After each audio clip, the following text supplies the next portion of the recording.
Ada 4 unsur peradaban. Yang pertama, an-nizam as-siyasi, sistem politik. Bagaimana sistem politik dalam peradaban Islam?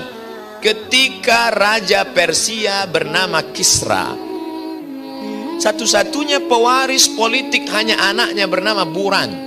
Dan Buran tidak punya keahlian politik karena dia anak perempuan yang biasa.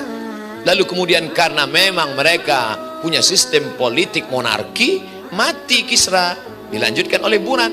Peristiwa itu didengar oleh Nabi Muhammad SAW. Apa kata Nabi? Keluarlah satu hadis, lan yufliha qaumun wallau amrahum imra'atun. Tidak akan menang suatu kaum kalau dipimpin oleh seorang perempuan. Kronologisnya apa? Karena Islam tidak mengajarkan monarki tanpa keilmuan. Di tengah orang barat mewarisi kekuasaan, Islam mampu berkata, wa amruhum syura bainahum. Meninggal Nabi Muhammad SAW, tidak ada wasiat yang tertulis untuk Sayyidatuna Fatimah, Sayyidina Ali, Sayyidina Al-Husain. Oh, ada itu surat wasiat, hanya saja dirobek oleh Abu Bakar dan Umar. Tanya yang punya disertasi doktor tentang Syiah. Nanti bahan-bahan beliau nih yang akan. Masalah kena bulinya saya nggak apa-apa. Kalau sudah terbiasa kena bully itu malah nggak dapat bully, rasa-rasa ada yang kurang.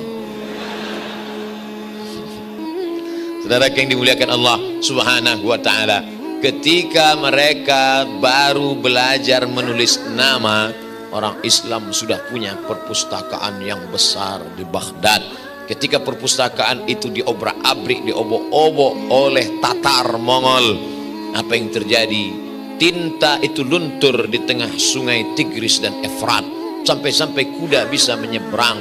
Peradaban Islam, peradaban yang mengajarkan an-nizam as-siyasi, bahwa politik melahirkan ketenangan dan kedamaian. Kalau hari ini orang ada berkata, Islam tidak pernah mengenal sistem politik.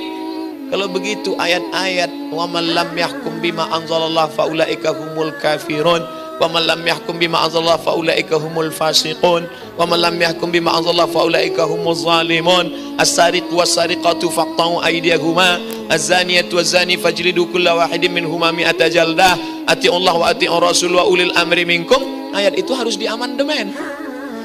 Nanti kalau imam baca ayat pas sampai pada titik itu, innallaha ya'murukum an tu'addul amanati ila ahliha wa idza hakamtum bainan nasi an tahkumu bil adl innallaha ni'ma ya'izukum bih, sampai ayat berikutnya amandemen. Bagaimana ayat-ayat yang berkaitan tentang hukum mau diterapkan kalau tidak ada perangkat hukumnya? Oleh sebab itu orientalis pun mengakui bahwa Muhammad SAW bukan hanya seorang tokoh pemimpin agama, tapi beliau adalah pemimpin negara. Tapi aneh bin ajaibnya, mereka yang justru tidak punya sistem bernegara malah punya tokoh pemimpin negara. Saya tak boleh sebutkan di sini karena memang isi ceramah saya sedang dicari-cari. Kapan dia slip dan salah akan dilaporkan. Laporan yang lamanya belum selesai, apalagi mau ditambah yang baru. Tapi saya yakin dan saudara, adik-adikku bisa melanjutkan cerita itu. Tahulah itu siapa yang tidak punya sistem negara tapi malah punya pemimpin negara. Dari mana itu datang? Islam mengajarkan sistem 450 tahun hijrah. Seorang imam bermazhab Syafi'i, Al-Imam Al-Mawardi, menulis kitab Al-Ahkam As-Sultaniyah. Tugas utama kepemimpinan an-nizam as-siyasi dalam Islam, ra'id din wad daulah. Ra'id din wad daulah. Itu kan di sana Ustadz Abbasiyah, sebelumnya Umayyah, setelah tumbang digantikan dilanjutkan oleh Turki Utsmani. Gak perlu jauh-jauh dari Ponorogo, tinggal pergi ke Yogyakarta, lihat itu apa nama gelar pemimpin Sultan Yogyakarta, Khalifatullah fi ardi Jawa, pemimpin yang dipilih oleh Allah Subhanahu wa Ta'ala. Masih ada cap stempelnya dari Turki Utsmani. Artinya apa? Bahwa Islam punya sistem siasi.